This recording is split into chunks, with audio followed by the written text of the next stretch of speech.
نحمده ونصلي على رسوله الكريم اما بعد فاعوذ بالله من الشيطان الرجيم بسم الله الرحمن الرحيم فالله خير حافظا وهو ارحم الراحمين صدق اللہ العلی العظیم۔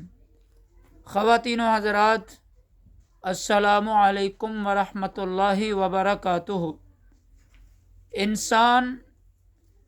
معاشرے کے اندر روزمرہ کی زندگی گزار رہا ہوتا ہے، اور اس روزمرہ کی زندگی کے دوران مختلف واقعات انسان کو پیش آتے رہتے ہیں، اور مختلف حوادث سے دو چار ہونا پڑتا ہے۔ ہر انسان کو اللہ تعالیٰ نے ایک لمیٹڈ دائرہ کار کے اندر جو ہے وہ رکھا ہوا ہے، اور اللہ تعالیٰ نے جتنی نعمتیں جس کے لیے بہتر اور مناسب جانی ہیں اتنی اللہ تعالیٰ نے عطا فرما رکھی ہیں۔ تو ان نعمتوں کے حصار کے اندر جو روزمرہ کی زندگی ہے، انسانی زندگی، اس زندگی کو بہت سارے جو ہے چیلنجز کا سامنا رہتا ہے، اور بہت سارے مسائل کا سامنا رہتا ہے، اور اسی طرح مختلف آزمائشوں کا، پریشانیوں کا سامنا رہتا ہے۔ غرض ہر انسان اپنے اپنے دائرۂ کار کے اندر رہتے ہوئے کسی نہ کسی مسئلے کا وہ مقابلہ کر رہا ہوتا ہے، کسی نہ کسی آزمائش کا مقابلہ کر رہا ہوتا ہے، تو کسی نہ کسی پریشانی سے نمٹ رہا ہوتا ہے، چاہے وہ بیماریوں کی صورت میں ہو، چاہے وہ فقر و فاقہ کی صورت میں ہو، چاہے وہ رشتہ داروں، عزیز و اقارب، اور اسی طرح جو ہے دوست احباب کی طرف سے، یا اپنے حلقہ احباب کی طرف سے، یا خاندانی سطح پر جو ہے وہ بہت ساری پریشانیوں کا سامنا کرتا چلا جا رہا ہوتا ہے۔ یہ روزمرہ کی زندگی ہے، یہ روزمرہ کے مسائل ہیں۔ تو جس معاشرے میں ہم زندگی گزار رہے ہیں میرے بھائیوں، میری بہنوں، اس معاشرے کے اندر انسان کو اکثر اپنوں کی طرف سے بہت زیادہ حسد کا سامنا رہتا ہے، اور اسی طرح بغض کا اور کینہ پروری کا انسان کو سامنا کرنا پڑتا ہے۔ اور یہ روزمرہ کی جو ہے نا ایک ایسی یہ ترتیب بن چکی ہے کہ جب تک کسی کو، جس کو اللہ تعالیٰ نے نعمتوں سے نوازا ہے، جس کو اللہ تعالیٰ نے جو ہے اپنا، جس پر اللہ نے کو فضل فرمایا ہوا ہے کسی نعمت کے اعتبار سے، کسی عطا کے اعتبار سے، تو اس نعمت کے ساتھ ساتھ جو خاندانی حلقہ احباب، رشتہ دار، عزیز و اقارب جو ہوتے ہیں، وہ جن کے پاس بعض اوقات وہ نعمتیں وقتاً فوقتاً میسر نہیں ہوتی، تو وہ پھر حسد کا شکار بن جاتے ہیں، اور اسی طرح جو ہے نقصان کرنے کے در پہ آ جاتے ہیں کہ یہ نعمت، یہ چیز اگر ہمارے پاس نہیں ہے تو فلاں ہمارے رشتہ دار کے پاس بھی نہیں ہونی چاہیے۔ تو اسی غرض سے جو ہے نا وہ پھر نقصان کرنے کے در پہ آ جاتے ہیں۔ تو میرے بھائیوں، میری بہنوں، ان تمام تر آزمائشوں سے بچنے کے لیے، ان تمام تر پریشانیوں سے بچنے کے لیے، ان تمام تر جو ہے مشکلات سے بچاؤ کے لیے، ان تمام تر جو ہے لوگوں کے حسد سے اور لوگوں کے بغض اور کینہ سے، اور یوں کہیے کہ منافقت سے بچنے کے لیے ہمیں جو ہے قرآن کی طرف رجوع کرنا ضروری ہے۔ تو اللہ تعالیٰ فرما رہے ہیں فَاللَّهُ خَيْرٌ حَافِظًا وَهُوَ أَرْحَمُ الرَّاحِمِينَ۔ اللہ تعالیٰ فرما رہے ہیں کہ پس اللہ سب سے بہتر حفاظت فرمانے والا ہے۔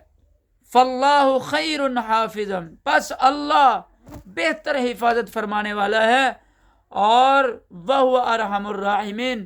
وہی ایک اللہ ہے جو رحم کرنے والا ہے، جو سب سے بڑا رحم کرنے والا ہے، تمام رحم کرنے والوں سے زیادہ رحم فرمانے والا ہے، ارحم الراحمین، سب سے زیادہ رحم فرمانے والا ہے۔ تو جو اللہ نعمتوں سے نواز رہا ہے، نعمتوں کی حفاظت کے لیے بطور حصار کے وہ ہمیں جو ہے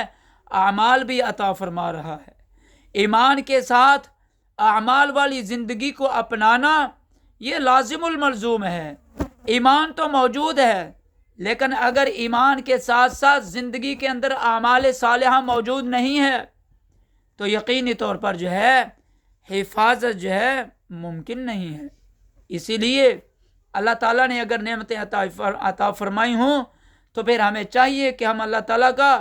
شکر بھی ادا کریں، اور شکر بھی جو ہے بجائے زبانی حد تک شکر ادا کرنے کے ہم عملی طور پر اس کا شکر ادا کریں، 5 گانا نماز پڑھ کر اس کا شکر ادا کریں، اور اسی طرح قرآن کی تلاوت کر کے، قرآن کے معنی کے اندر غور و تدبر کر کے، قرآن کو سمجھ کر بوجھ کر پڑھ کر جو ہے اس کا شکر ادا کرے، اور اسی طرح جو ہے اعمال کے اندر رہتے ہوئے اللہ تعالیٰ کا شکر ادا کریں۔ تو انہی اعمال میں سے حفاظت کے لیے یہ آیت مبارکہ جو میں نے آپ کے سامنے پڑھی ہے، پڑھ کر سنائی ہے، آپ کو تلاوت کی ہے کہ فَاللَّهُ خَيْرٌ حَافِظًا وَهُوَ أَرْحَمُ الرَّاحِمِينَ۔ فَاللَّهُ، پس اللہ ہے، خیر حافظاً، بہتر حفاظت فرمانے والا، وَهُوَ، اور وہ ہے، ارحم الراحمین، سب سے زیادہ رحم فرمانے والا۔ جتنے بھی رحم کرنے والے ہیں ان سب سے زیادہ رحم ایک اللہ ہے جو فرمانے والا ہے اپنے بندوں کے اوپر۔ تو اس لیے میرے بھائیوں، میری بہنوں، ہم اللہ تعالیٰ کی حفاظت میں اگر رہنا چاہتے ہیں، اور اگر ہم یہ چاہتے ہیں کہ ہماری نعمتوں کی حفاظت ہو، اور جو اللہ تعالیٰ نے ہم پر فیضان فرمایا ہے،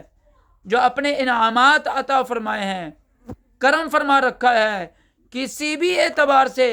نعمتیں، کسی بھی شکل میں اللہ تعالیٰ نعمتیں عطا فرمائی ہیں۔ صحت ایک بہت بڑی نعمت ہے، اگر یہ صحت والی نعمت موجود ہے تو یقین مانیے یہ بہت عظیم نعمت ہے، بلکہ ایمان کے بعد ایمان والی زندگی کے بعد سب سے بڑی نعمت ہے ہی صحت ہے تو باقی جتنے بھی معمولات ہیں ان کو بندہ جو ہے ہینڈل کر سکتا ہے، اگر صحت ہی نہیں ہے تو پھر کچھ بھی نہیں کر سکتا بندہ۔ اس لیے صحت جیسی عظیم نعمت کو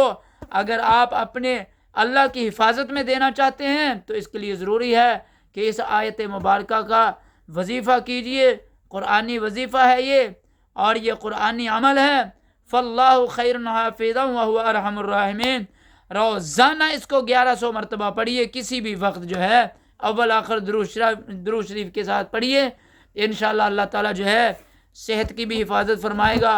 مال جان اولاد عزت آبرو کی، کاروبار کی، گھر بار کی، ہر نعمت کی، ہر تعلق کی، جو ہے جو نفع کا ذریعہ بننے والا تعلق اللہ تعالیٰ نے آپ کو عطا فرما رکھا ہے،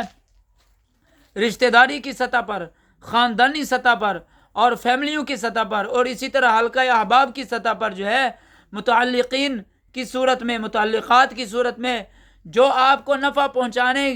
کے لیے جو ہے نا، آپ کے لیے جو ہے سود مند لوگ ہیں، فائدہ مند لوگ ہیں، اللہ تعالیٰ ان کی بھی حفاظت فرما رہا ہے اس آیت کی برکت سے۔ اللہ تعالیٰ سے دعا ہے اللہ تعالیٰ ہمیں قرآن و سنت کے ساتھ جو ہے اپنے رشتے کو مضبوط تر کر کے زندگی بسر کرنے کی توفیق عطا فرمائے۔ جڑے رہیے ہمارے چینل مولانا عمران قرآنی وظائف آفیشیل کے ساتھ۔ السلام علیکم ورحمۃ اللہ وبرکاتہ۔